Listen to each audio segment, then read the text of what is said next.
Mister Seahorse by Carle.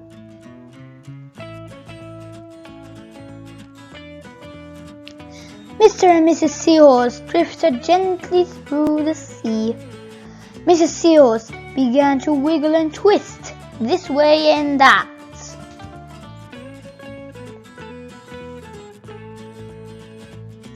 "It's time for me to lay eggs," she said.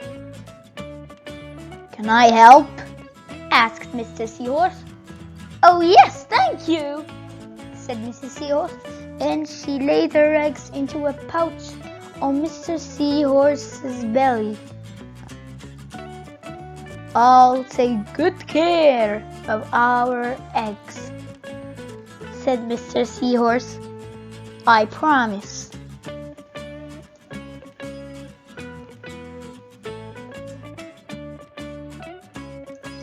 As Mr. Seahorse drifted gently through the sea, he passed right by a group of trumpet fish hidden in a patch of reeds.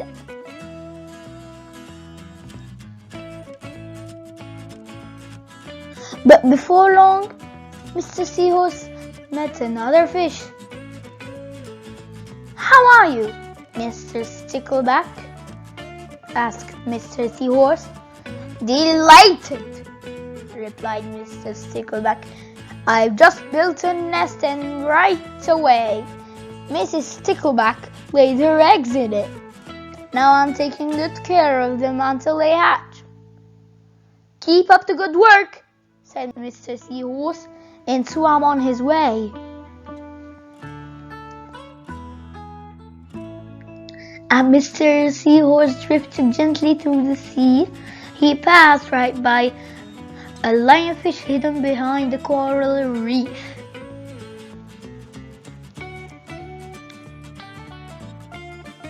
But before long, Mr. Seahorse met another fish. "How are you, Mr. Tilapia?" asked Mr. Seahorse. Mr. Tilapia couldn't answer. His mouth was full of eggs. I know, said Mr. Seahorse. "Mrs. Tilapia has laid her eggs. Now you are taking good care of them until they hatch." Mr. Tilapia nodded his head. "You must be very happy," said Mr. Seahorse, and swam on his way.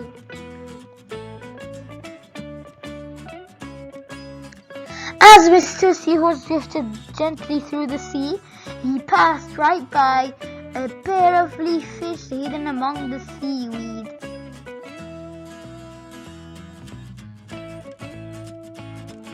But before long, Mr. Seahorse met another fish. "How are you, Mr. Curtis?" asked Mr. Seahorse. "Perfectly fine," replied Mr. Curtis. "Mrs. Curtis has laid her eggs, and I have stuck them on my head. Now I am taking good care of them until they hatch." "You are doing a good job," said Mr. Seahorse, and swam on his way.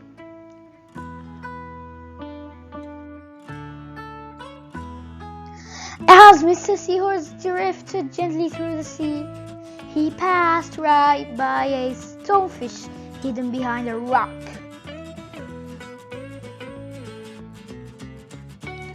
But before long, Mr. Seahorse met another fish.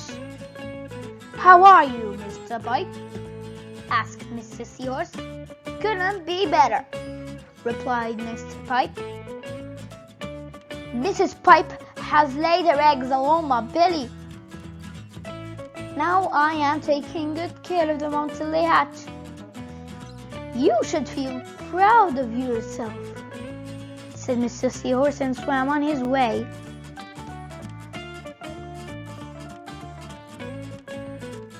But before long, Mr. Seahorse met another fish. "How are you, Mr. Bullhead?" asked Mr. Seahorse.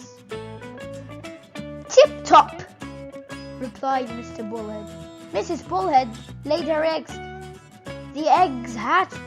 Now I'm babysitting." "You're doing a great job," said Mr. Seahorse, and swam on his way.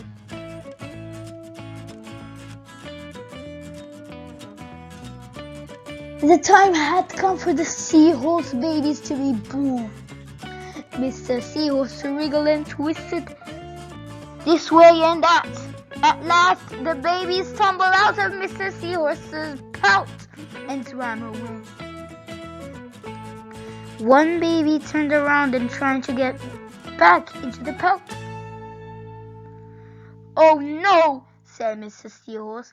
"I do love you, but now you are ready to be on your own." The end. Kids, if you like this video, please subscribe, like, share for more videos. Goodbye, sweet dreams.